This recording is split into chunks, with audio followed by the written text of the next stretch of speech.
नमस्कार मित्रांनो, कसे आहात? आनंदी आहात ना? असेच राहा. विद्यार्थी मित्रांनो, आपल्याला राग का येतो? प्रत्येकाला राग येतो. आपण आत्तापर्यंत जेवढे प्रेझेंटेशन्स घेतले त्या प्रेझेंटेशन्समध्ये काही गोष्टी अशा लक्षात आल्या की प्रत्येकाला राग येतोय. कोणाला माझा मित्र ऐकत नाही म्हणून राग येतो, कोणाला माझ्या घरचे ऐकत नाही म्हणून राग येतो, कोणाला आपल्या मनासारखं होत नाही म्हणून राग येतो. राग येतोच आहे. पण मग राग येतो म्हणजे काय होतं, हा प्रश्न महत्वाचा आहे. की म्हणजे मला राग येतो म्हणजे काय होतं आणि राग म्हणजे काय आहे, ह्या रागाचा सोर्स काय, ह्या रागाचा सोर्स काय, मला राग येतो म्हणजे नेमकं काय होतं, ह्या रागाचा सोर्स काय आहे. आता एक लक्षात घ्या की राग ह्याचा संबंध आपल्या मनाशी येतो. आपण जेव्हा व्यक्तिमत्व हा भाग शिकलो तेव्हा तुमच्या लक्षात आलं असेल की physical personality, mental personality, intellectual personality, spiritual personality. So अँगर is related to our emotional personality. याचं महत्वाचं कारण आहे की जेव्हा इमोशन्सचा आपण विचार करत होतो किंवा इमोशनबद्दल जेव्हा आपण माहिती पाहत होतो तेव्हा ह्या मनाला किंवा मनाची जेव्हा आपण परिभाषा पाहत होतो तेव्हा ह्या मनाला इम्प्युअर करणारे जे घटक आहेत त्या घटकांमध्ये काम, क्रोध, लोभ, मोह, मद, मत्सर, these are 6 enemies of mind, की ज्याच्यामुळे आपलं मन हे इम्प्युअर होतंय. आणि ह्यातलाच सर्वात महत्वाचा आणि सर्वात अतिशय एक मोठा शत्रू जो आपला आहे तो म्हणजे क्रोध, तो म्हणजे राग, तो म्हणजे अँगर. अँगरचं जर तुम्ही स्पेलिंग केलं तर ANGER, and we are 1 step behind to danger because the spelling of danger is DANGER. So अँगर, तुमचा आवाज कट होतोय. सो अँगर हा एक स्टेप मागे आहे डेंजरच्या. येईल आवाज, काही नेटचा प्रॉब्लेम असेल, येईल आपल्याला. म्हणून 1 स्टेप शॉर्ट ऑफ डेंजर. आणि अँगर is related to our emotions. अँगर is related to our emotions. आणि अँगरला इतकी छान उपमा दिलेली आहे बघा, तुम्हाला पटेल. ऐकायला येतं आता सर्वांना? तुम्हाला पटेल की अँगरला उपमा कशाची दिली आहे. वेट, पहा आता. माझ्या हातात एखादा फायर बॉल आहे, एखादा जळता निखारा, आणि हा जळता निखारा घेऊन मी माझ्या हातामध्ये ठेवलेला आहे बिकॉज आय एम अँग्री. मी खूप रागवलेली आहे. रागाला उपमा दिली आपण फायर बॉलची. हा फायर बॉल मी हातात घेतला आणि आता जो माझ्या समोर आला त्याला मी तो फेकून मारला. काय घडलं? घडली महत्वाची एक गोष्ट ही की जो फायर बॉल मी हातात घेतला होता त्या फायर बॉलमुळे माझ्या हाताला तर चटका बसलाच बसला, पण ज्याच्याकडे मी तो फेकून मारला त्याला सुद्धा चटका बसला. दिस इज अँगर. अँगर हा असाच आहे. अँगर हा फायर बॉलच आहे बिकॉज इट इज डेंजर. अँगर इज डेंजर. हा फायर बॉल मी माझ्या हातात ठेवलाय आणि तो मी फेकून मारलाय. आता बघा, एक हा दृष्टांत दिला मी तुम्हाला. याचं थोडंसं आपण ॲनालिसिस करूया की तो फायर बॉल कोणी ठेवला माझ्या हातावर. अच्छा, बाहेरच्याने जर तो फायर बॉल ठेवला असेल तर तो ठेवेपर्यंत मी काय करत होती? विचार करा तुम्ही. फायर बॉल, तुम्ही म्हणाल की मॅडम माझ्या हातातनं फायर बॉल माझ्या फॅमिलीने ठेवला कारण त्यांच्यामुळे मला राग आला. अरे मग तो ठेवेपर्यंत तू काय करत होतास? तुला चटका नाही बसला? मग तो चटका बसत होता, तो फेकून का नाही दिला? तो नाही मॅडम काय करू, मला तो आवडला. Is it possible? No. So अँगर is just like a fire ball. आणि हा फायर बॉल आपण हातात धरला आणि we are waiting to throw the fire ball on others. मी वाट पाहते की हा फायरबॉल मी समोरच्यापर्यंत कसा फेकून मारू शकेल. आता ह्या दोन्ही गोष्टींनी काय झालं, माझा हातही जळाला, म्हणजे मला स्वतःलाही शिक्षा मिळाली आणि माझ्यासोबतच ज्यांना मी हा फायरबॉल फेकून मारला होता त्यांना सुद्धा शिक्षा त्याच्यामधून मिळाली. दोघांनाही शिक्षा मिळाली. म्हणून अँगर जो आहे, हा अँगर ही एक भावना आहे, जी भावना इंटेन्स इमोशन आहे, जी आपण लादवून घेतली आहे. हे बघा, आपण म्हणतो मला राग आला. आता राग आला म्हणजे असं थोडी राग आला मी त्या रागाला पकडलाय, कारण आपण मनाचा विचार काय केला, फ्लो ऑफ थॉट्स आणि चॉईस इज माइन. अनेक विचार माझ्या समोरून येत असतील, जात असतील, परंतु कोणत्या विचारांशी आयडेंटिफाय व्हायचं हा निर्णय माझा असतो.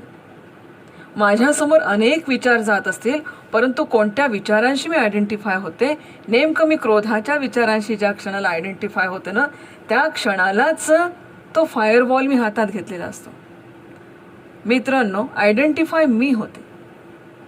मला कोणी म्हणत नाही माझा राग येऊ द्या म्हणून. कोणालाच नाही असं वाटणार की माझा राग कोणी करावा.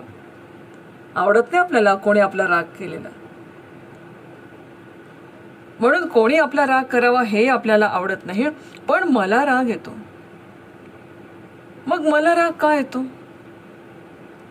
याचं कारण आहे की जे विचार माझ्या डोळ्यासमोरून चालले आहे त्या विचारांशी मी आयडेंटिफाय झाले, त्या क्रोधाच्या विचारांशी मी आयडेंटिफाय झाले आणि आयडेंटिफाय झाल्याबरोबर माझ्या मनाने ते रूप धारण केलं. आणि म्हणून आपण म्हणतो की अँगर is a state of mind. बघा, स्टेट ऑफ माइंड असणं आणि मला राग येणं ही गोष्ट खूप निराळी आहे. जसं मला भूक लागणं ही माझ्या शरीराची अवस्था आहे. मला काहीतरी खावंसं वाटणं हे जिभेचे चोचले आहेत, एवढा फरक आहे तो. म्हणून राग येणं हे मनाचे चोचले आहे आणि which is state of mind ही माझ्या मनाची अवस्था आहे. राग ही माझ्या मनाची अवस्था आहे. शांतता, पीसफुलनेस ही माझ्या मनाची अवस्था आहे. आणि ही अवस्था जेव्हा प्रगट होते, जेव्हा एक्सप्रेस होते, तेव्हा ही अत्यंत, ज्याला आपण म्हणूया वेदनादायी किंवा त्रास देणारी किंवा आपल्याला अत्यंत इरिटेट करणारी, अशी कशी ड्रॅमॅटिक्स असणारी अवस्था आहे. बघा तुम्ही, राग आला की माणसाचे हावभाव बदलतात, चेहरा आक्रसून जातो, नंतर काही इतके विचित्र हावभाव येतात, शरीरातला रक्तप्रवाह खूप वाढतो, डोळे असे मोठे वगैरे होतात. I am very much angry. Why you are angry? So this is the state of mind. आणि हे सगळं असताना एक एक्सप्लोजिव्ह ड्रामॅटिक्स त्याच्यामध्ये आपला नेहमी येतो. म्हणजे आय कांट कंट्रोल माय अँगर यार. आणि सगळी मग ड्रामेबाजी सुरू होते तिथे. मग ड्रामेबाजी किती होते तुम्हाला माहिती आहे. मग तिथे काय काय काय काय तिथे शिवाय येतील, तिथे आणखीन खूप सगळे डिक्शनरीतले सगळ्या प्रकारचे वाईट शब्द त्या ठिकाणी येतील, जे आजपर्यंत ऐकलं नव्हते तेही शब्द येतील. समोरच्याला किती जास्त समोरच्याच्या मनाला इजा करता येईल तेही येईल. पण त्यावेळेला आपण हे विसरलोय की धिस इज द फायरबॉल जो मी होल्ड केलेला आहे. हा फायरबॉल मी होल्ड केलेला हे त्यावेळेस मी विसरतो. आणि म्हणून अशा प्रत्येक वेळेला असा जो मला प्रत्येक वेळेला राग येतो, या रागाच्या वेळेस मी स्वतः काहीतरी विचार केला पाहिजे. भगवद्गीतेमध्ये म्हटलेलं आहे की व्हॉट इज अँगर. भगवद्गीतेत म्हटलं की अँगर is nothing but a feeling towards and obstacles between ourselves and the object of our attachment. खूप छान विचार भगवद्गीतेमध्ये सांगितलं. बघा, आपल्याला आपल्या आजूबाजूच्या सगळ्या जगाची एक अटॅचमेंट असते. माझा पेन, माझा मोबाईल, माझा लॅपटॉप, माझं कुटुंब, माझा मुलगा, माझे नातेवाईक, माझी गाडी. आणि हे सगळे हा सगळे लोभ कशासाठी असतो माहित आहे? हा सगळा लोभ असतो, उपनिषद आपल्याला सांगतात, आत्मनस्तु कामाय. आत्मनस्तु कामाय सर्वं प्रियं भवती. यालाच प्लेटोनी म्हटलेलं आहे, man is measure of all things. प्रोटॅगोरसचं वचन आहे ग्रीक तत्वज्ञानात. भारतीय तत्वज्ञानामध्ये उपनिषदांनी सांगितलंय, आत्मनस्तु कामाय सर्वं प्रिय भवती, सर्वं प्रियं भवती.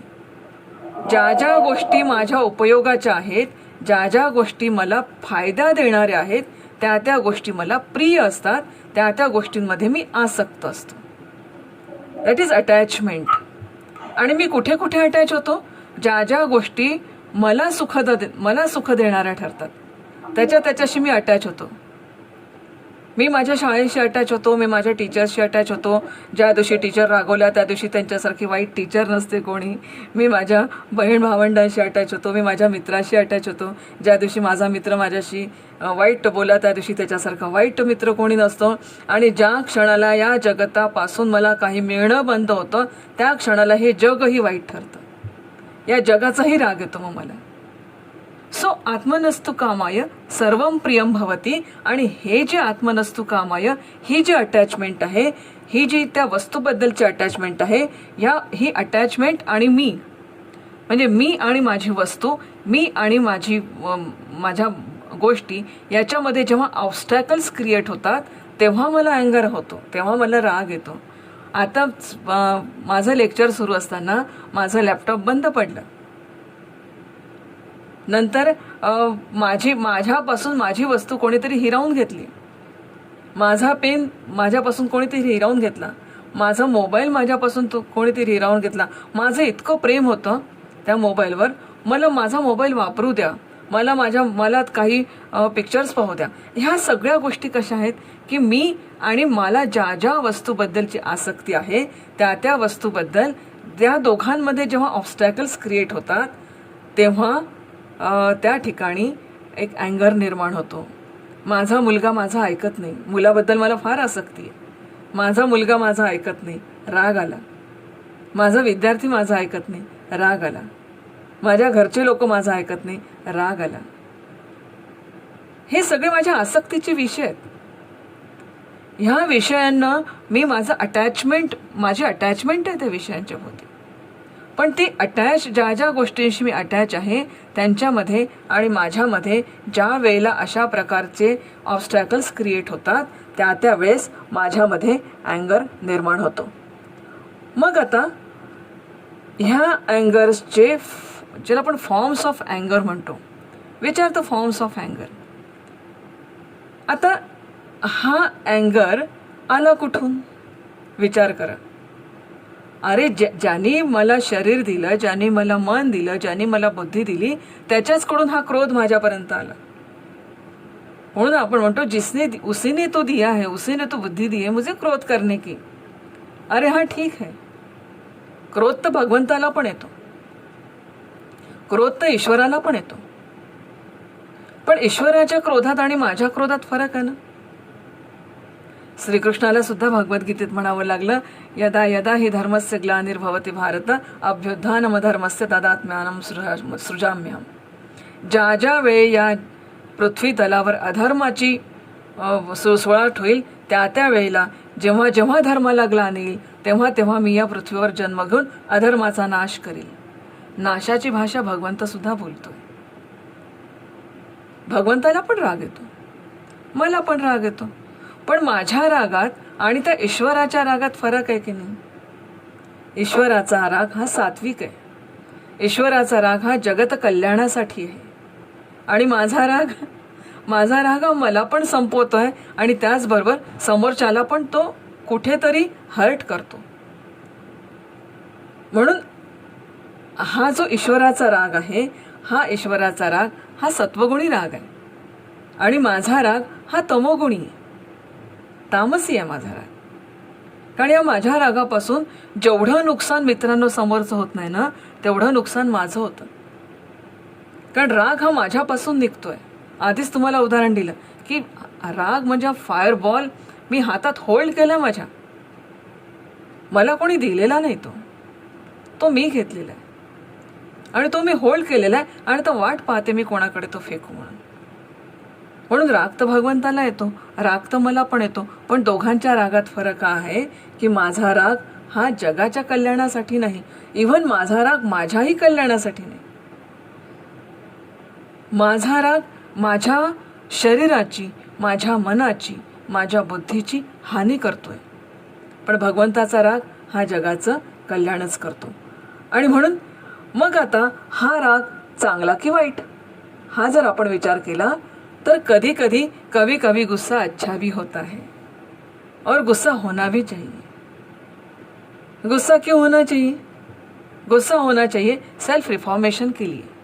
अरे यार, मुझे फर्स्ट क्लास पास होना है यार, मैं मॉर्निंग में क्यों नहीं उठ पाता हूँ, क्यों मैं लेट उठता हूँ, अरे जल्दी से उठ गया तो पढ़ाई तो होगी ना, अरे ये मैथमेटिक्स मुझे क्यों नहीं जम रहा है.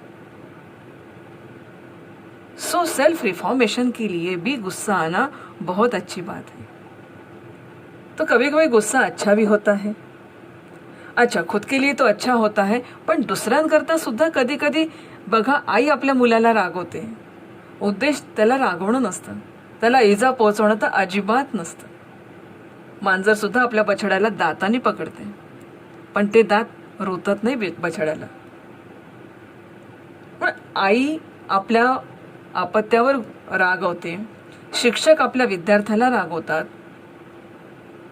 कशासाठी? त्याचं आयुष्य चांगलं व्हावं, पुन्हा त्याच्या रिफॉर्मेशनसाठी. त्याचं आयुष्य चांगलं व्हावं, त्याचं जीवन चांगलं व्हावं, तो एक चांगला माणूस घडावा, त्याचं चारित्र्य चांगलं व्हावं, तो चारित्र्यवान घडावा. ह्याच्यासाठी आई वडील सुद्धा रागवतात, शिक्षक सुद्धा रागवतात. So self reformation, for self reformation अँगर इज गुड, टू गुड. स्वतःचा कधीतरी राग आला पाहिजे, याच्यासाठी राग आला पाहिजे. मी का चिडतो रोजच्या रोज, मी का स्वतःला त्रास, मुझे क्यों गुस्सा आता है, नहीं आना चाहिए, याच्यासाठी स्वतःवर चिडलं पाहिजे. ये गुस्सा अच्छा है, हा राग छान आहे. So self reformation, for self reformation अँगर is good. To awake others and reform other अँगर इज गुड. आणि आणखीन म्हटलं जातं दुष्टों का संहार करने के लिए अँगर अच्छा है. आता समजा बॉर्डरवर एखाद्या सैनिकाने म्हटलं, यार मुझे गुस्सा ही नहीं आता, किसी का भी गुस्सा नहीं आता है, सामने मुझे एनिमीज दिख रहे हैं पर मुझे गुस्सा नहीं, वहां गुस्सा आना चाहिए. दुष्टों का संहार करने के लिए गुस्सा आना बहुत अच्छी बात है. सो दुष्टों का संहार करने के लिए गुस्सा आना ही चाहिए. जैसे भगवान को आया था, जसं ईश्वराला आला होता, यदा यदा ही धर्मस्य. जेव्हा जेव्हा धर्माला ग्लानी येईल, जेव्हा जेव्हा माझ्या देशावर आक्रमण होईल, जेव्हा जेव्हा माझा देश संकटात पडेल, मी चुपचाप माझ्या घरात बसणार नाही. केव्हा एकदा माझ्या शत्रूंना मी परतवून लावतो. ह्याच्यासाठी आज माझं मन जर तडफडत असेल, मला जर राग येत असेल की माझ्या राष्ट्रही सर्वोपरी आहे, माझ्या राष्ट्राची संप्रभुता जर धोक्यात येत असेल आणि मी जर पाहत असेल, तर त्या ठिकाणी ती गोष्ट योग्य होणार नाही. त्या ठिकाणी मला राग आलाच पाहिजे. म्हणून दुष्टों का संहार करने के लिए और अन्याय को रोकने के लिए. कुठे अन्याय होता, अन्यायाच्या विरुद्ध वाचा फोडलीच पाहिजे. मग कुठे बालकांवर अन्याय होतो, बालकामगारी असते, स्त्रियांवर अन्याय होतो, अनेक प्रकारच्या घटना समाजात मध्ये घडतात आहेत, वृद्धांवर अन्याय होतो, अनेक प्रकारचे वृद्धाश्रम निघतात आहेत, एखाद्या पेशंटवर अन्याय होतोय. जिथे जिथे अन्याय असेल तिथे तिथे गुस्सा आना अच्छी बात है, गुस्सा आना ही चाहिए. बघा तुम्ही, मुंगी सुद्धा तिला धक्का लागला तर कडकडून चावा घेते. म्हणून जिथे राष्ट्र कल्याण, जगत कल्याण, कुटुंबाचं कल्याण, समाजाचं कल्याण, देशाचं कल्याण आहे, त्या ठिकाणी राग येणं ही चांगली गोष्ट आहे. कारण आता हा राग कल्याणासाठी आहे, तो सात्विक राग आहे. पण कधी कधी राग येणं वाईट पण आहे. विशेषतः केव्हा वाईट आहे? जेव्हा तो स्वतःच्या स्वार्थासाठी राग येतो. मला एखादी गोष्ट मिळाली नाही, माझ्या आवडीचं जेवण झालं नाही, ताट फेकून दिलं, ते ताट समोरच्याच्या अंगावर फेकल्यामुळे काय झालं, जिनी हे अन्न बनवलं होतं अत्यंत प्रेमाने, ती दुखावल्या गेली. अन्नाचा आपण अपमान केला आणि त्याचबरोबर मला शरीराला किती त्रास झाला. पुन्हा धडधड धडधड वाढली हृदयाची. मला जेवण मिळालं नाही ती गोष्ट निराळी, माझ्या आवडीचं मिळालं नाही हा पहिला राग, मिळालं नाही हा दुसरा राग, आणि मग आता आणा जे आहे ते. पुन्हा मनाच्या विरुद्ध खावं लागतं हा तिसरा राग. सो जेव्हा स्वतःच्या कामासाठी मला राग येतो तेव्हा हा राग अत्यंत बॅड असा अँगर आहे. आणि जेव्हा तो अनकंट्रोल्ड होतो, बघा तुम्ही, काही लोकांना राग इतका अनकंट्रोल्ड होतो की जे हातात आलं ते फेकून मारण्याची त्यांची इच्छा होते. थयथयाट असतो, ओरडाआरडा असतो, घरामध्ये खूप ओरडाआरडी करतात, थयथयाट करतात, वस्तूंची फेकफाक करतात, अनकंट्रोल्ड होऊन जातो इतकं की मारायला सुद्धा धावतात. हो, पत्नीला मारतील, मुलाला मारतील, आपल्या घरातल्या लोकांना आणखीन मारतील. याचा परिणाम काय होतो? याचा परिणाम सायकोसोमॅटिक आजारांमध्ये होतो ना, त्याचं परिवर्तन. सायकोसोमॅटिक आजार लागतात ना आपल्याला. हा गुस्सा खराब है, ये गुस्सा बहुत ही बेकार है, जो सेल्फिश है और जो अनकंट्रोल्ड है, जो अनकंट्रोल्ड है. असा अनकंट्रोल्ड राग जर मला येत असेल तर मला वेळीच सावध होण्याची आवश्यकता आहे. मग आता विचार येतो की मुझे गुस्सा क्यों आता है, why we get angry, why we get angry. बघा, काही गोष्टी आहेत महत्त्वाच्या. मला अँगर का येतो त्याच्यामध्ये सर्वात महत्त्वाचं आहे माझा इगो हर्ट होतो. आणि इगो हर्ट होतो म्हणजे काय? प्रत्येकाला असं वाटतं की मला सगळ्यांनी चांगलं म्हणावं. वा वा, किती छान तुम्ही बोलता, वा वा, तुम्ही किती म्हणजे किती छान तुम्ही अभ्यास करता, किती चांगला तुम्ही स्वयंपाक करता, तुम्ही किती छान दिसता. आता याच्या विरुद्ध घडलं है, तुमच्यासारखा तर म्हणजे बेकार टीचिंग नहीं करत कोणी. उनको क्या आता है, उनको पढ़ाना आता है क्या? अरे कौन सुनेगा उनका? अरे इनको कोई रसोई बनाना आता है क्या? जरा जाके सीखो पड़ोसी वालियों से, कितना अच्छा बनाती है. चांगल्या अन्नाचे वास नेहमी बाजूच्यांच्याच घरातून येतात. फुले पडती का शेजारी, हे जे महाभारत काळापासून चालू आहे ते आजही सुरूच आहे. जरा सीखो जाके उनसे, कितना अच्छा बनाते हैं वो. कायम कायम आपला इगो हर्ट ज्या ज्या क्षणाला होतो त्या त्या क्षणाला मला राग येतो. आणि म्हणून उपनिषदाने सांगितलं की आत्मनस्तु कामाय सर्वम प्रियम भवती. ज्या क्षणाला माझा इगो हर्ट झाला त्या क्षणाला समोरच्यासारखा वाईट माणूस कोणी नसतो. जोपर्यंत आकाश म्हणेल ना की मॅडम छान शिकवलं तोपर्यंत आकाश चांगला. ज्या क्षणात आकाशने म्हटलं की मॅडम सारखं वाईट शिकवणारं कोणी नाही, त्या क्षणाला आकाश सारखा वाईट मुलगा कोणी नाही. दिस इज युअर मेंटॅलिटी यार, ही मानसिकता आहे आपली. आणि ही मानसिकता असल्यामुळे, हा इगो हर्ट झाल्यामुळे आपल्याला राग येतो, आपण तो जगावर वेगवेगळ्या पद्धतीने काढतो. दुसरा मुद्दा येतो की आपल्यामध्ये डिझायर्स असतात. तुम्ही बघितलंय, माझी इच्छा पूर्ण झाली नाही तर मला राग येतो. मला खूप चांगल्या चांगल्या गाड्यांमधून फिरायचं आहे, मला खूप चांगल्या चांगल्या शाळांमधून शिकवायचं आहे, मला खूप काय, माझ्या इतक्या डिझायर्स असतात. अगदी जसं ते हे असतं ना, पेपर नॅपकिन्स असतात ना, आपण एक नॅपकिन काढला की दुसरा त्याच्या मागे तयारच असतो, एक काढला की तयार, ते संपतच नाही मालिका कधी. तशा डिझायर्सची मालिका कधी संपत नाही. आणि ह्या डिझायर्स इतक्या येतात की या इच्छांचा अंत होत नाही आणि प्रत्येक इच्छा आपण पूर्ण करू शकत नाही.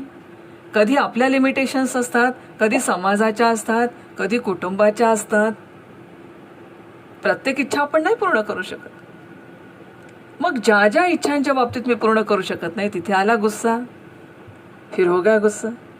सो जेव्हा जेव्हा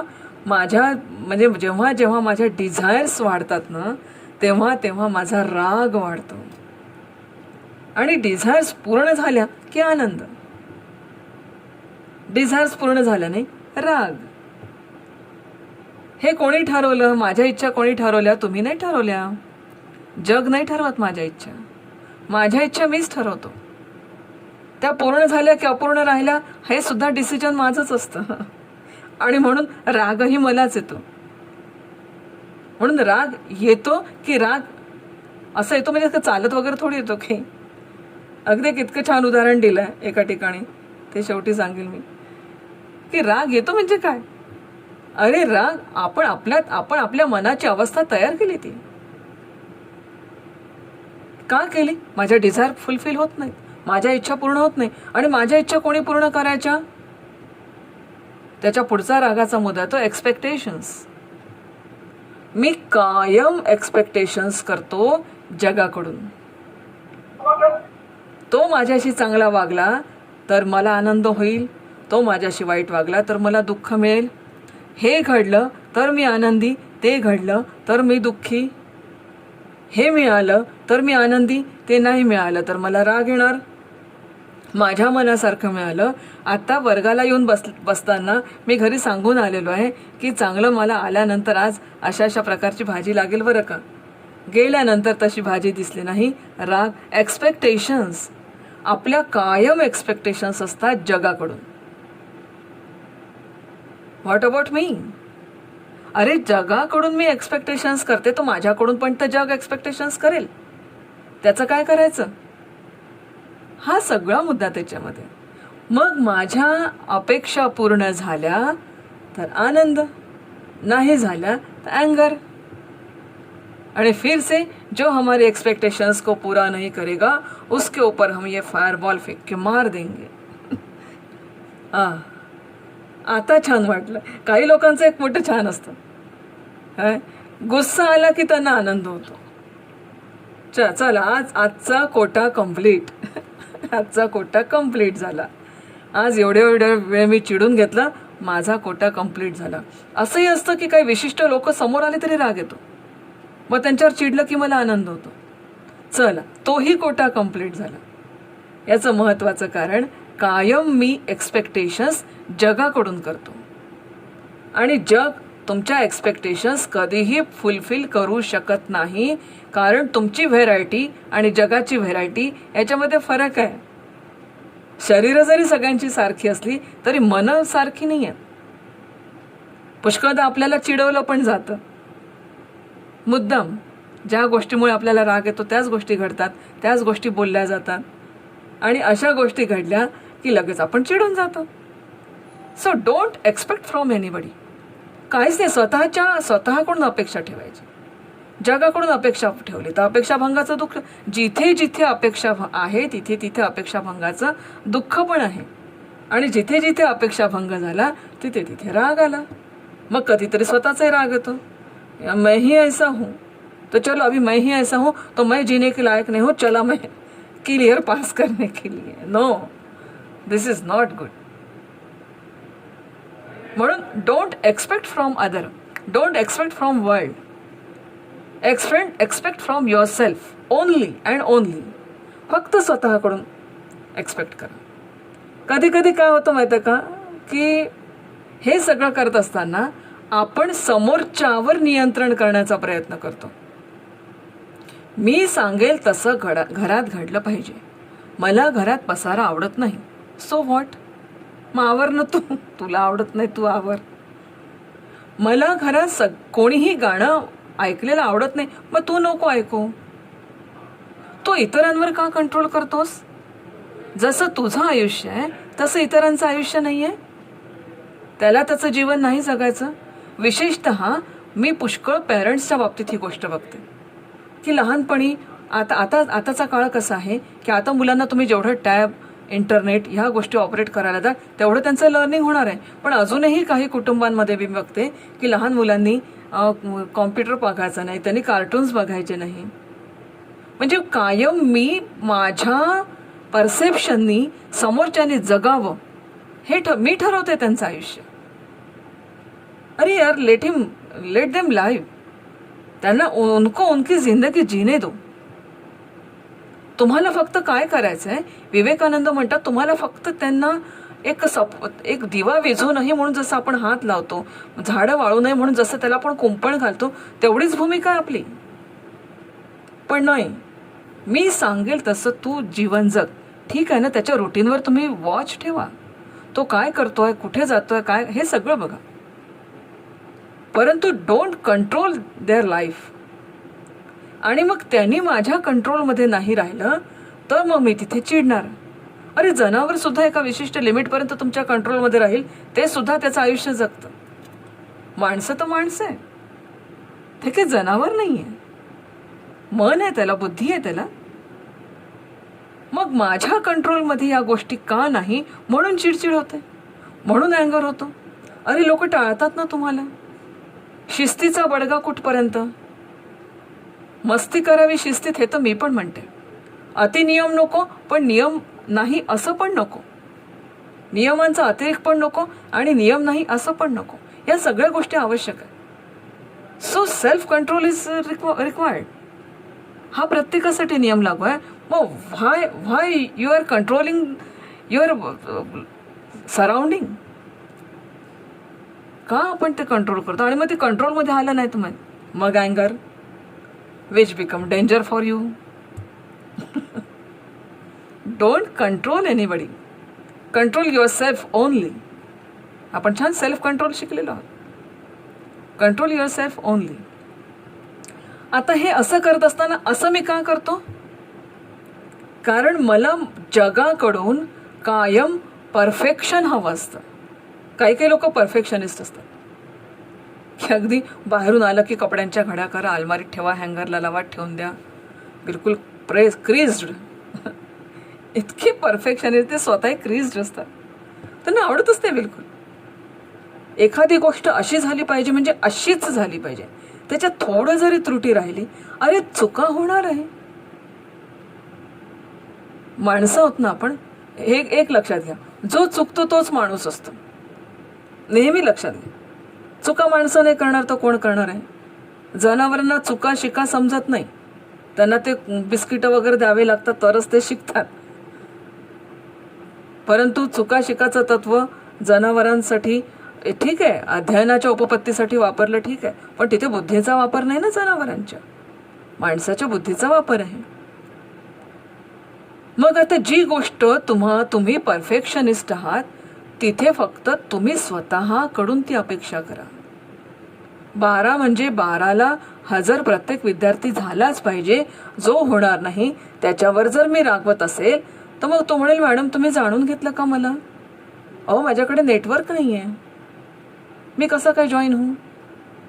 कोणी म्हणेल की मॅडम मी सकाळी 11 वाजेपर्यंतच आहे, 11 नंतर लॉकडाऊन असतं, 11 वाजेपर्यंत मला कामावर जावं लागतं, येईपर्यंत मला 12:30 वाजतात, मी कसं काय जॉईन करू.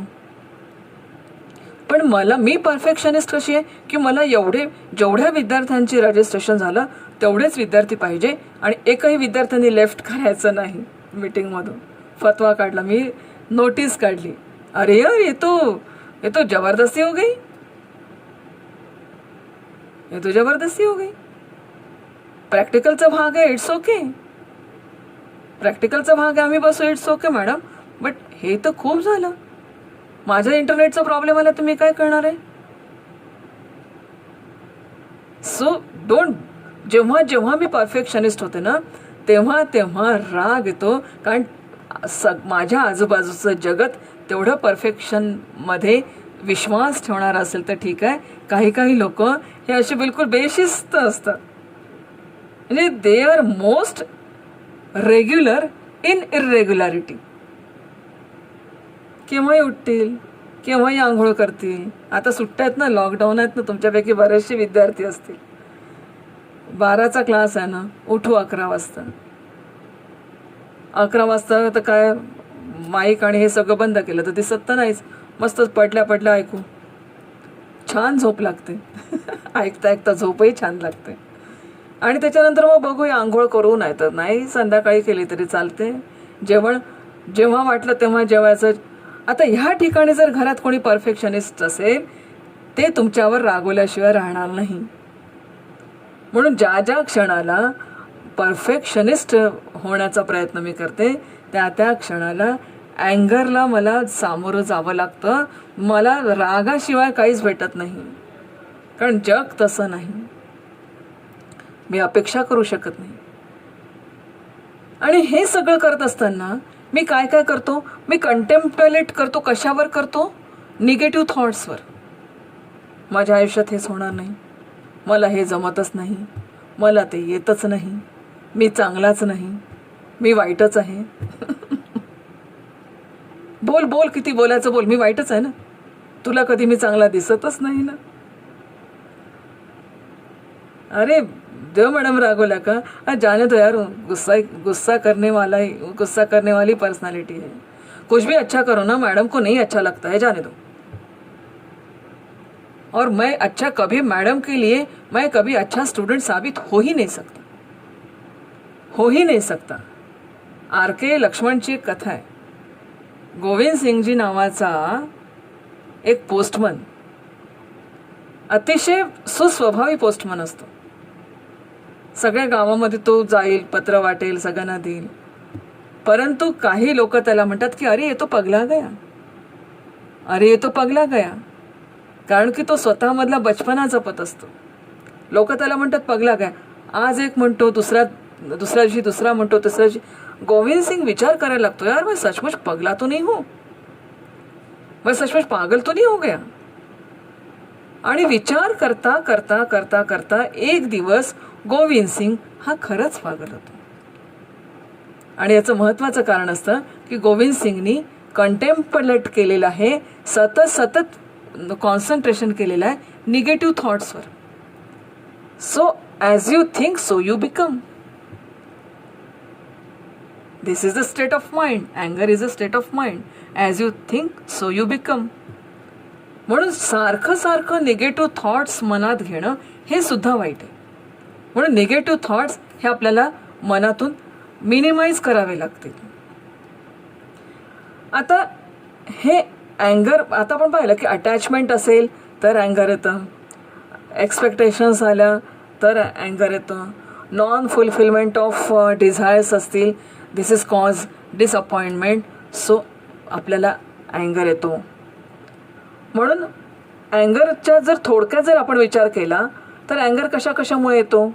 अँगर येतो pride, ego, selfishness, expectations, attachment, fear हा एक मोठा आस्पेक्ट आहे. कशाचा फिअर असतो बघा तुम्ही.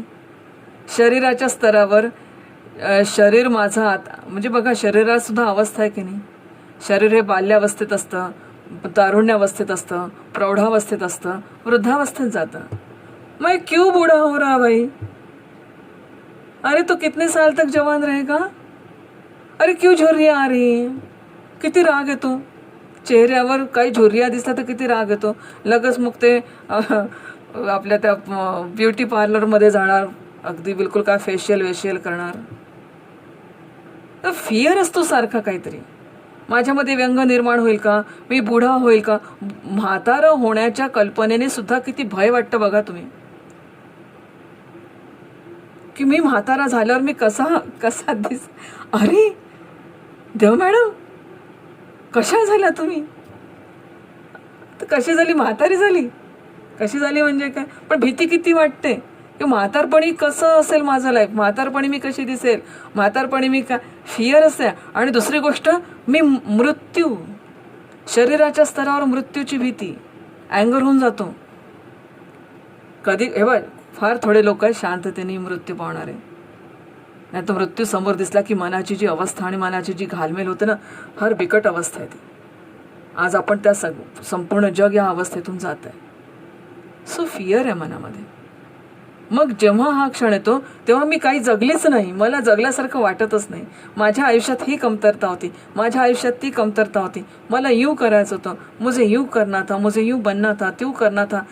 ह्या सगळ्या विचारांनी इतका राग येतो माझ्या मनामध्ये. मला ही फिअर मनामध्ये असते.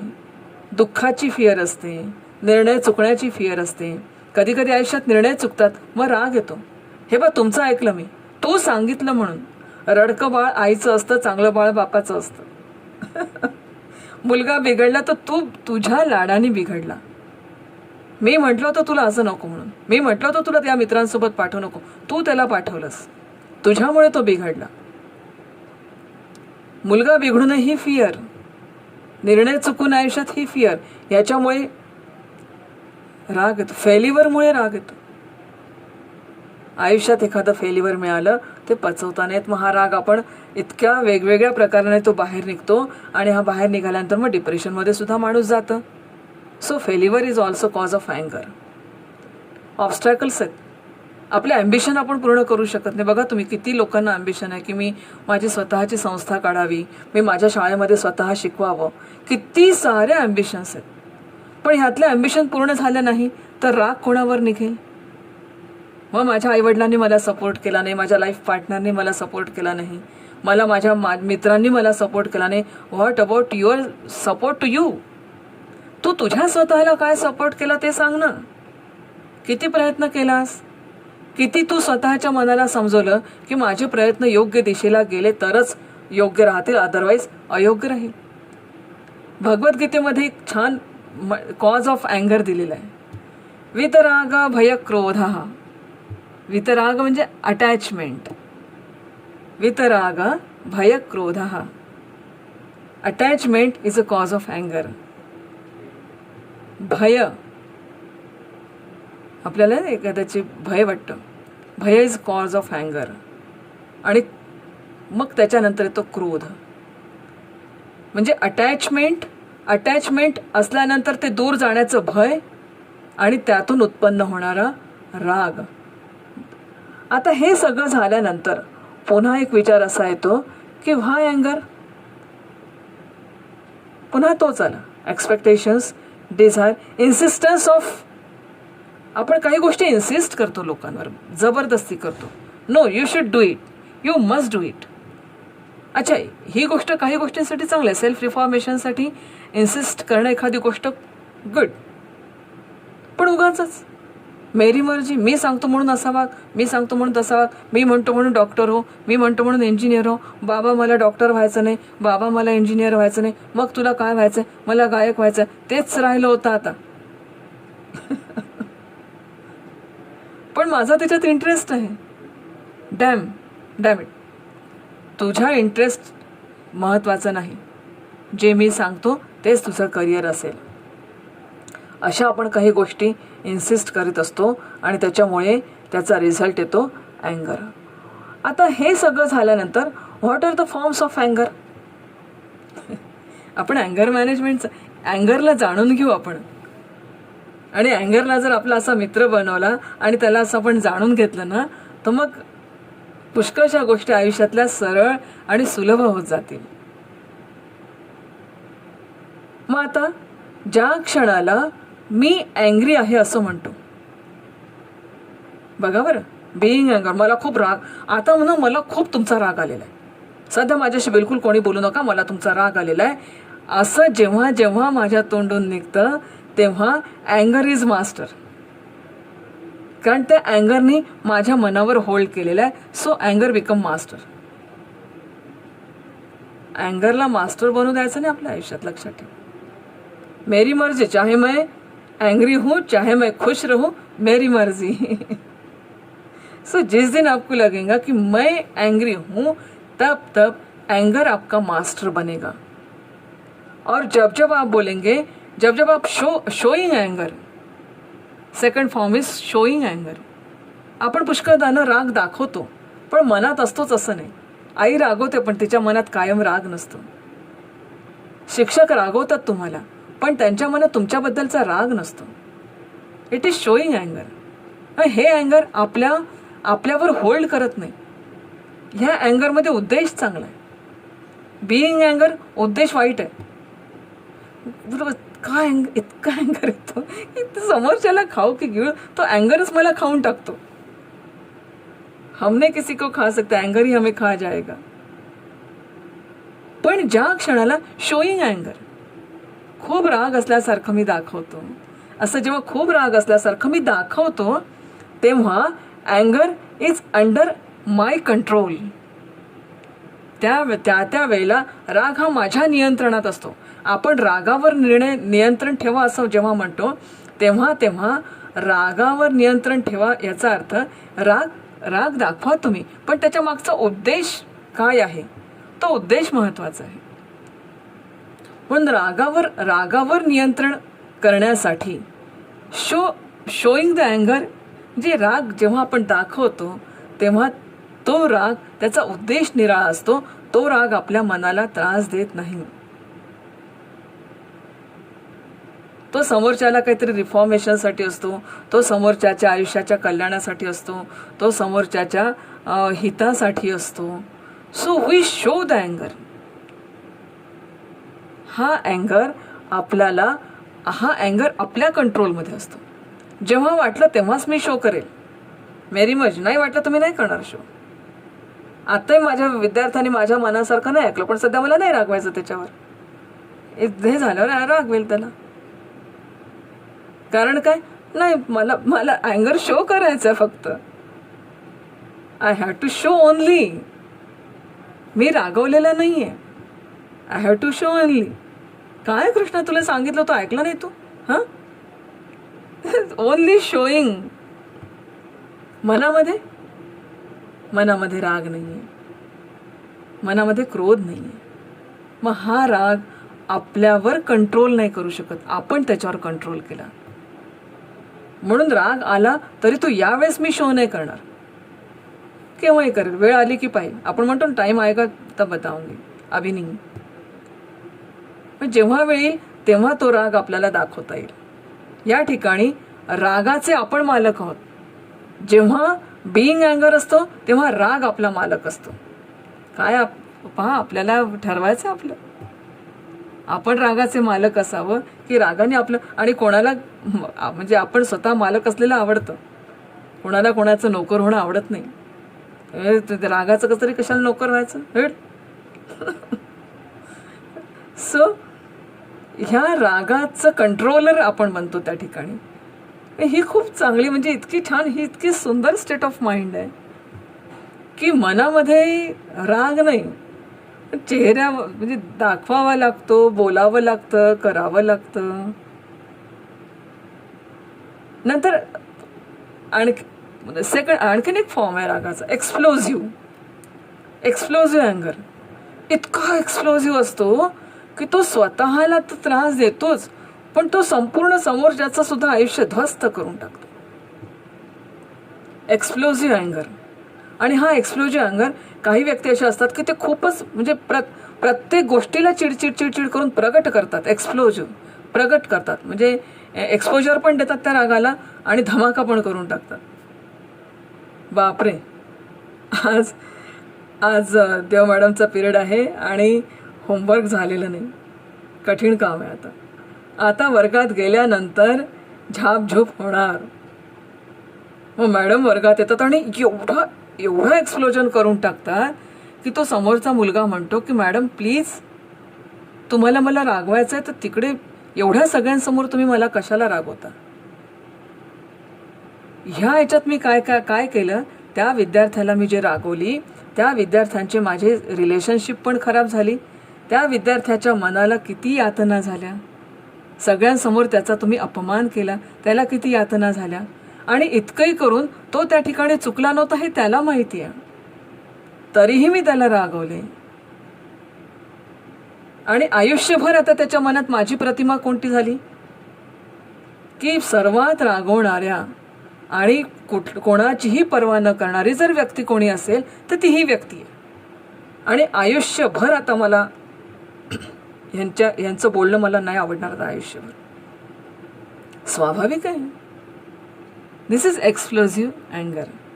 दुसरा असतो इम्प्लोजिव्ह, जो फक्त मनात दडवून ठेवलेला असतो. ज्वालामुखी, कब फटेगा बता नाही सकते. पुष्कळ लोकांना खूप शांत असतात आणि आपण म्हणतो की अरे तो शांत आहे बरं, त्या शांत माणसांचं काही खरं नसतं. ते जर चिडले ना तर काय करतील याचा भरोसा नाही. इतका अँगर मनामध्ये सप्रेस केलेला आहे हा तो घातकच, अँगर हा कुठलाही घातकच, पण तो इतका मनामध्ये सप्रेस केलेला आहे की आता तो कुठून तरी बाहेर निघेल. मग तो स्वतःवर निघेल, तो स्वतःच्या वस्तूंवर निघेल, तो एकांतात काहीतरी स्वतःला हार्म करून घेण्यात निघेल. कारण एका ठिकाणी तुम्ही सप्रेस केलं तर तुम्हाला विज्ञानाचा नियम माहित आहे, कुठेतरी त्याचं प्रसारण पावतोच तो. मग तो शरीरावर दिसेल, तो मनावर दिसेल, कुठेतरी त्याचे इम्पॅक्ट होणारच आहे. पण आता समजा माझा जर निर्णय झाला असेल की मी रागवलोय, म्हणजे कोण रागवलं? आता विचार करा. हु ॲम आय आपण शिकलेलो आहे. जेव्हा फक्त काय करायचं, यू टर्न घ्यायचा. I am body, I am mind, I am intellect.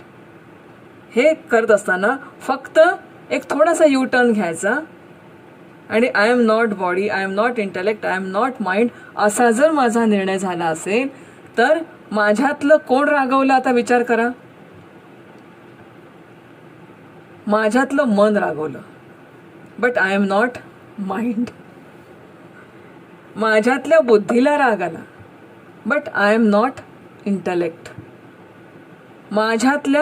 माझं चित्त डिस्टर्ब झालं, बट आय एम नॉट चित्त. मी रागवलं, अहंकार, आय एम नॉट अहंकार.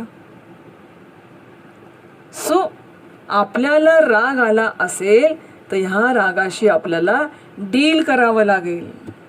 एक्झॅक्टली जसा एखादा बिझनेसमन आपला बिझनेस सक्सेस व्हावा म्हणून डील करतो ना, तसंच डील आपल्याला आपल्या रागाशी पण करावं लागेल. मग हे रागाशी डील करायचं ते कसं करायचं? रागाशी डील करण्याची काही पद्धत आहे की नाही? येस, रागाशी डील करावंच लागेल. कसं करायचं? आपण अँगर मॅनेजमेंट शिकतोय. सो अँगर मॅनेजमेंट म्हटलं हा एक फार महत्त्वाचा पार्ट आहे की रागाशी डील करणे. आणि रागाशी डील करत असताना मला विचार करावा लागेल की सिच्युएशन जी आहे, माझ्यासमोर जी सिच्युएशन आलेली आहे, इट इज रिझल्ट ऑफ माय कर्म. मी जे काल माझं कर्म केलं होतं त्या कर्माचा परिपाक म्हणजे, उदाहरणार्थ सांगते मी तुम्हाला. बँकेमध्ये आपण 100 रुपये आज टाकले, बँकेमध्ये 100 रुपये टाकले, तुमच्या बँकेत 100 रुपये आहे आणि तुम्हाला पाहिजे 500 रुपये. इज इट पॉसिबल की तुम्ही 100 रुपये टाकून 500 रुपये घ्याल बँकेतून? लॉकरमध्ये मी कोळसे नेऊन ठेवले आणि दुसऱ्या दिवशी लॉकरमध्ये काढायला गेली आणि त्या बँक मॅनेजरला म्हटलं, साहेब मी तर दागिने ठेवले होते, आज त्याचे कोळसे झाले, तुम्ही काही केलं का माझ्या दागिन्यांशी? तो म्हणेल, मॅडम तुम्ही जे ठेवलं लॉकरमध्ये तेच आहे, दुसरं काहीच नाही. त्या लॉकरमध्ये जे मी ठेवलं तेच मी काढू शकते, जे मी बँकेमध्ये भरलं तेच मी घेऊ शकते, जेवढे पैसे भरले तेवढेच मी घेऊ शकते. त्याच्या पलीकडे ओव्हरड्राफ्ट जरी मला घ्यायचा असला तरी तो मला वापस करावा लागतो. तो की परमनंट बँक मला देत नाही ओव्हरड्राफ्टसुद्धा. सो माझ्यासमोर जी सिच्युएशन आलेली आहे, ह्या सिच्युएशनला कुठेतरी माझं कर्म जबाबदार आहे, म्हणजे मीच जबाबदार आहो असा विचार जर केला तर एक चांगलं डीलिंग माझ्या रागाशी होईल. समोरचा व्यक्ती माझ्याशी का वागतो असा, तो तसा आहे म्हणून वागतो. अरे तू तसा नाही, मग तू नको ना वागू तसा. माझ्याच आयुष्यात दुःख का, माझ्याच आयुष्यामध्ये संकट का? आता इथे दोन्ही गोष्टी आहे. या तर कुठेतरी अनेक जन्मापासूनचे कर्मसंस्कार असतील त्याच्यामुळे आले असतील, किंवा पॉझिटिव्ह थिंकिंग जर आपण केलं तर ईश्वराला तू जास्त सक्षम वाटला. ह्या सगळ्या समस्या सोडवण्यासाठी ईश्वराला तू सक्षम वाटला म्हणून ही सगळी सिच्युएशन तुझ्याकडे दिली. म्हणून हाऊ टू डील अँगर, तर फर्स्ट थिंग इज की जी सिच्युएशन माझ्या डोळ्यासमोर आहे, इट इज रिझल्ट ऑफ माय कर्म. दुसरा भाग येतो की टेक यू टर्न. मी नेहमी म्हणत असते की लाईफमध्ये यू टर्न फार चांगले असतात. याही ठिकाणी यू टर्न घ्यायचा आहे. कसा? तू जबाबदार आहे, तू मूर्ख आहेस, तू बावळट आहे, तुझ्यामुळे माझं आयुष्य खराब झालं, हे सगळं म्हणत असताना ह्या ठिकाणी थोडंसं स्विच व्हायचं आहे आणि ही, तो, ती असं म्हणत असताना मी हा शब्द वापरायचा की मी पण तर वाईट आहे. मी पण तर तरी कोणाच्या तरी वाईट गोष्टींसाठी जिम्मेदार आहे. मी सुद्धा तर कोणाच्या तरी रागासाठी जिम्मेदार आहे. I am also responsible. प्रत्येक वेळेला बाकीचेच कसे रिस्पॉन्सिबल राहतील? कुठेतरी यू टर्न घ्या आणि हा ॲरो आता जो असा होता तो फक्त असा करायचा ॲरो की yes I am also responsible. काही अपयश आलं असेल, अपयशाचं खापर इतरांवरच कसे फोडाल? तुमचा पण तर काही त्या अपयशामध्ये रोल आहे. म्हणून हा रोल करत असताना yes I am also responsible for that असं जेव्हा म्हणाल. आता क्रोध कोणावर करता बरं? स्वतःवर. स्वतःवर तर मी खूप प्रेम करतो मॅडम. जगात मी प्रेम स्वतःवरच जास्ती करतो आणि म्हणून 10 आरशात पाहतो, 17 भांग चांगला करतो, 17 कपडे असे व्यवस्थित चाचपडून पाहतो की येस आय एम ओके. हो, स्वतःवर मी जास्त प्रेम करतो. स्वतःवर प्रेम करतो पण स्वतःवर मी कधी रागवलो नाही. पण आता थोडीशी ही दिशा स्वतःकडे पण आपल्याला घ्यावी लागेल. Yes I am also responsible for my failure. Always जग रिस्पॉन्सिबल नसतं, लक्षात ठेवा. नंतर येतं की reverse your thought towards you, learn from situation. किती छान छान गोष्टी आहेत या. Learn from our situation, take feedback. आपण जे काल सेशन घेतलं, जो हरिविंडोमध्ये आपण फीडबॅक घेतले, तेव्हा एका विद्यार्थिनीने म्हटलं होतं की मॅडम दोस्ती तो खतरे में आ गई. क्यों है खतरे में क्यों आ गई? अगर ये क्रिटिसिज्म को, अगर ये फीडबैक को हम टीचर समझे तो ये तो क्रिटिसिज्म हमें पढ़ाएंगे, ये क्रिटिसिज्म तो हमारा लाइफ और एनरिच करेंगे.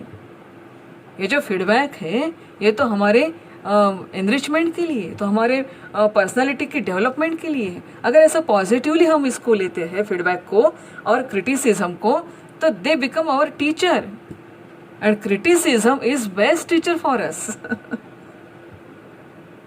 Criticism, feedbacks are best teacher. सर्वात चांगले टीचर्स आहेत ते आमचे. मग आम्हाला राग नहीं येणार. क्यों दोस्ताना खतरे में आएगा भाई? बिल्कुल भी नहीं आएगा. दोस्त तो हमारा अच्छा. फिर मित्र म्हणायचं कशाला? मित्र म्हणजे सूर्य. जो आम्हाला सूर्यप्रकाशा इतकं सत्य माझं व्यक्तिमत्व दाखवतो त्यालाच तर मित्र म्हणतात. दोस्ती क्यों खतरे में आएगी? मित्र त्यालाच म्हणतात.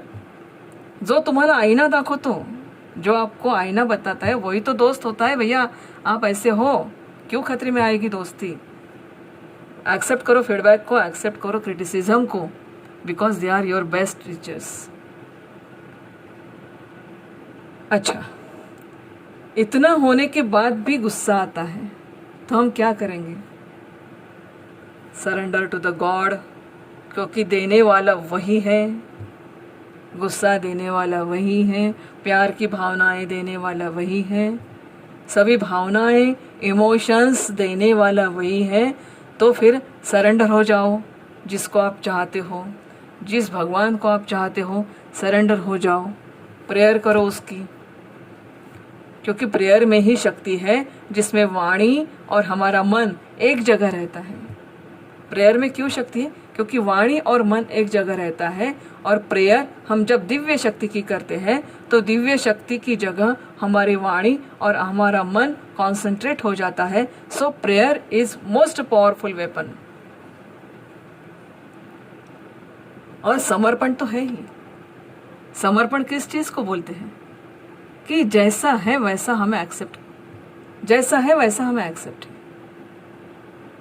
भगवान को समर्पण होना है माने तो क्या?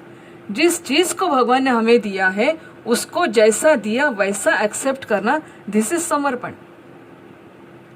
समर्पण असं नाही आहे की जाऊन भगवंताला लोटांगण घातलं, अगदी साष्टांग नमस्कार घातला म्हणजे समर्पण नाही.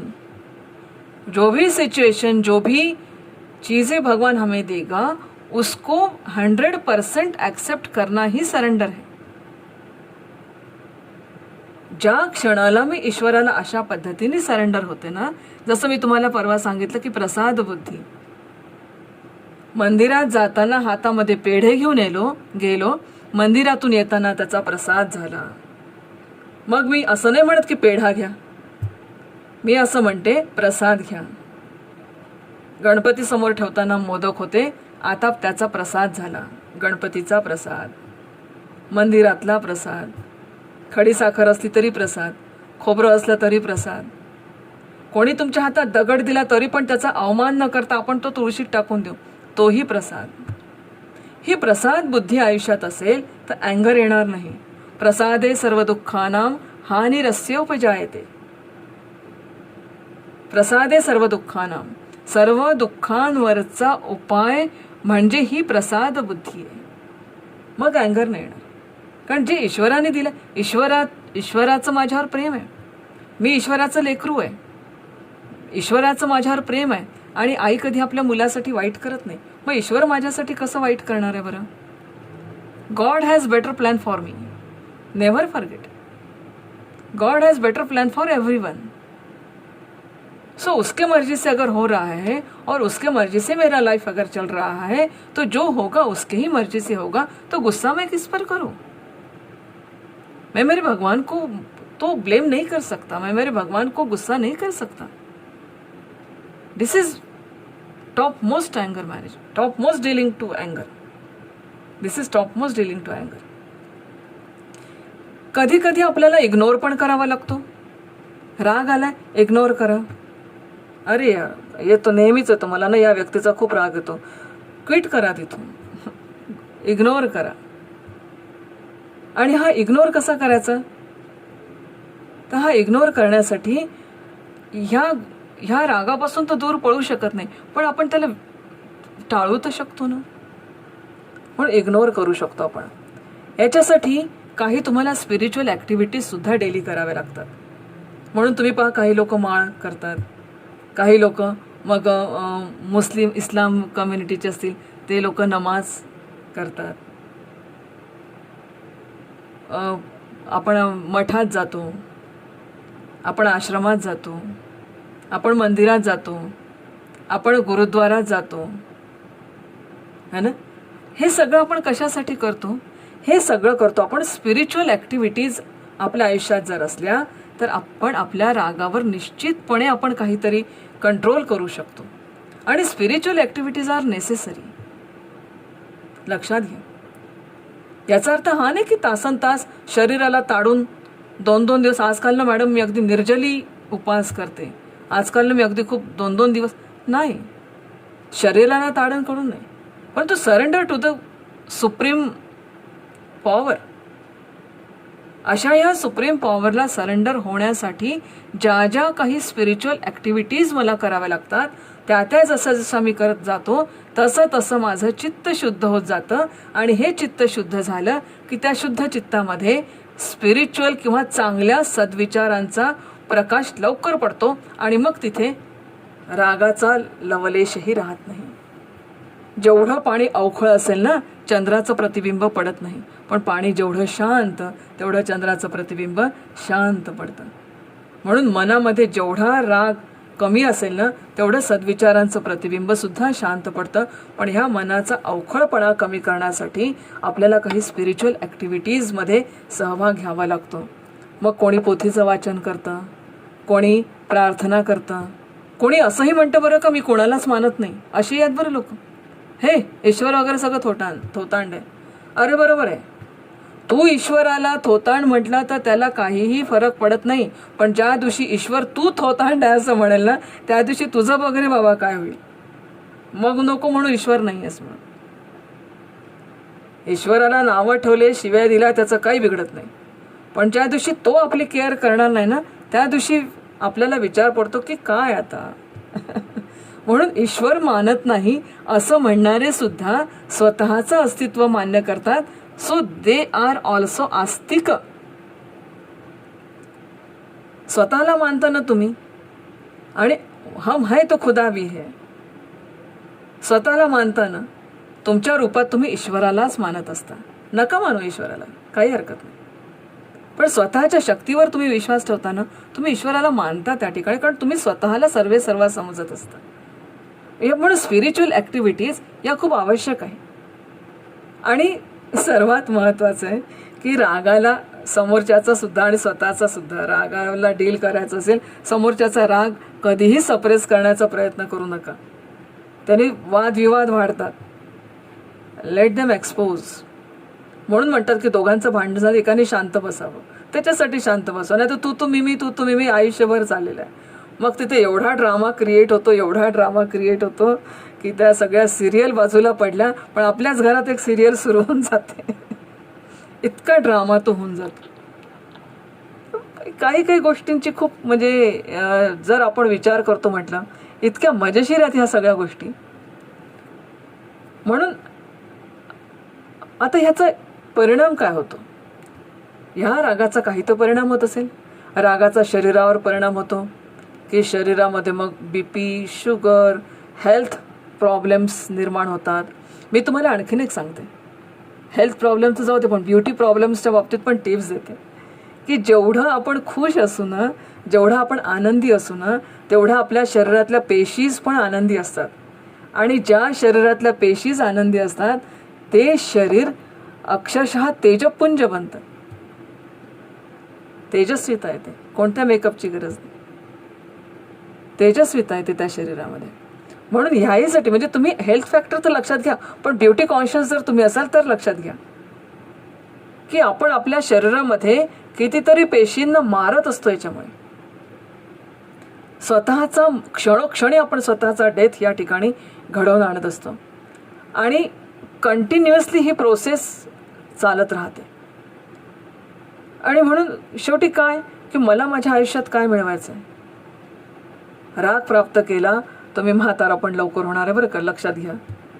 राग ज्याला जो जास्ती चिडका असतो ना, त्याच्या अंगावर झुर्रिया वगैरे लवकर येतात, तो लवकर म्हातारा दिसायला लागतो. त्याचं क्षणाक्षणाला मरण सुरू असतं. मनाची अधोगती होते. इतकं मनानं अधोगतीला जातं की त्याला आता जली स्थळी काष्टी पाषाणी तो रागच दिसतो. त्याला.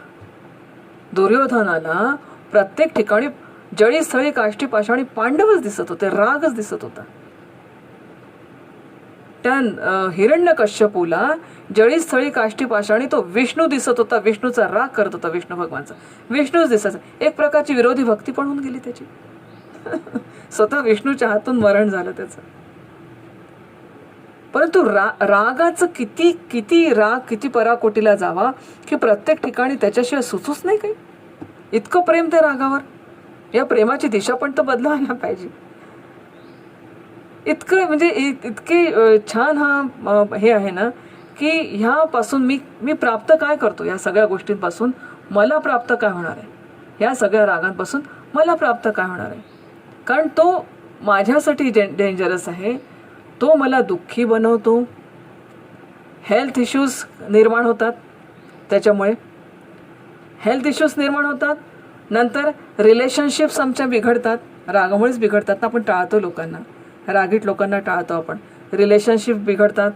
कॉन्सन्ट्रेशन आपलं लूज होऊन जातं राग आल्यामुळे.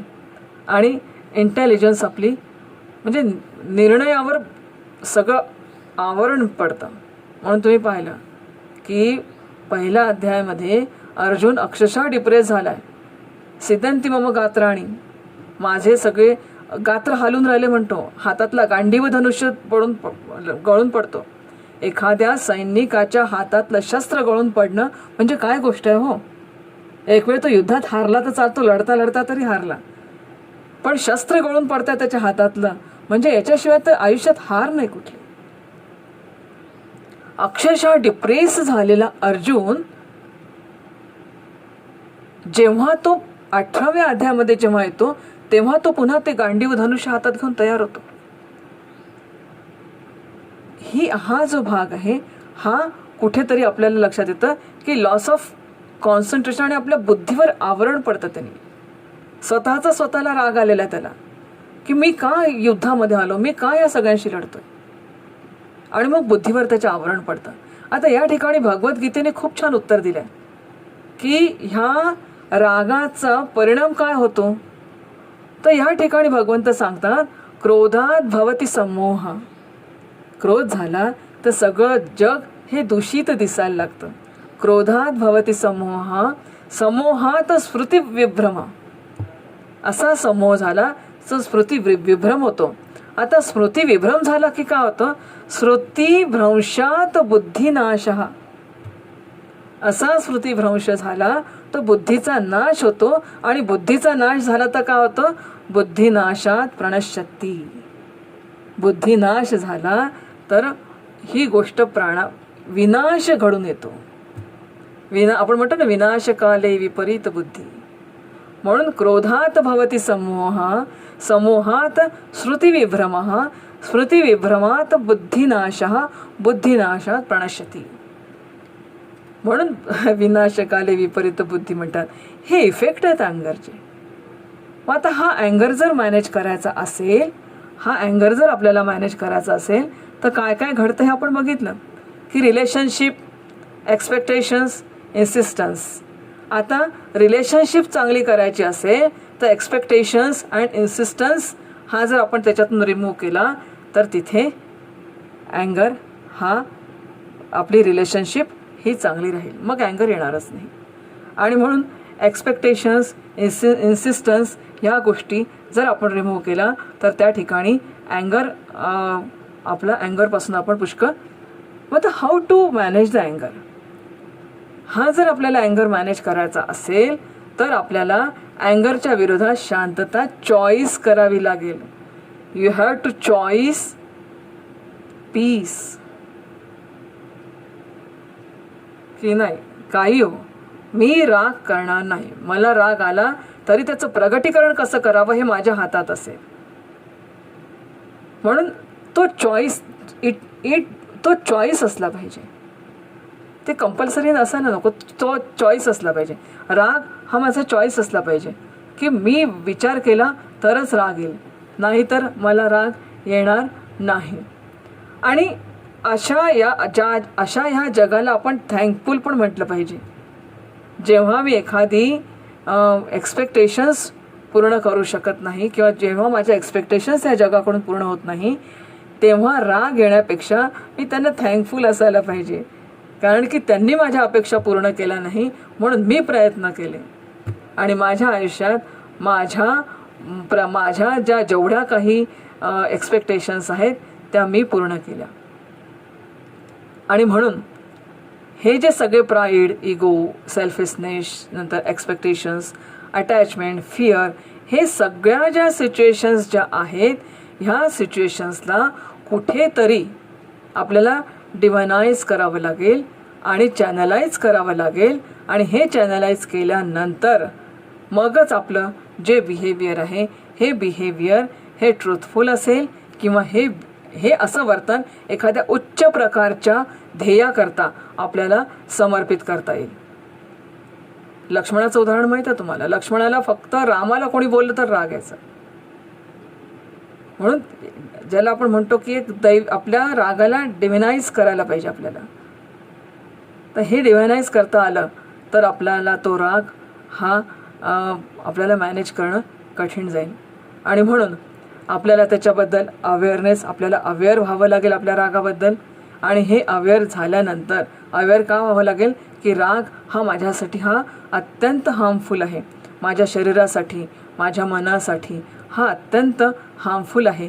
हे मला लक्षात घ्यावं लागेल, अवेअरनेस व्हावं लागेल. आणि अवेअर होऊन मग डिस्कव्हर करावं लागेल. मग अवेअरसाठी काल आपण अवेअर आणि डिस्कव्हरीसाठी आपण काल जे मॉडेल पाहिलं तेच मॉडेल पुन्हा मी आपल्याला सांगेल की स्वतःचा राग डिस्कव्हर करण्यासाठी फिर से हमको जाना पडेगा चिन्मय विंडो की तरफ. आणि मग आता या ठिकाणी again introspect daily, detect, negate and substitution. So introspection, detection, negation and substitution are important. म्हणून गुस्सा मत करू. या रागाचं व्यवस्थापन आपल्याला करता आलं पाहिजे. आणि हे रागाचं व्यवस्थापन तेव्हाच होईल जेव्हा मी त्याला स्वीकारेल आणि स्वीकारून त्याच्याशी डील करेल. चल बेटा, असं जेव्हा मी डील करेल त्याच्याशी, तेव्हाच हे रागाचं व्यवस्थापन होऊ शकेल. मित्रांनो, या ठिकाणी आपण अँगर आणि हाऊ टू मॅनेज अवर अँगर या विषयावर आपण हे विवेचन पाहिलेलं आहे. आणि या ठिकाणी मला एक अशी अपेक्षा राहील की आपण सर्वांनी ह्या चिन्मय विंडो जी दिलेली आहे त्याचा उपयोग आपण या ठिकाणी करावा. Take care.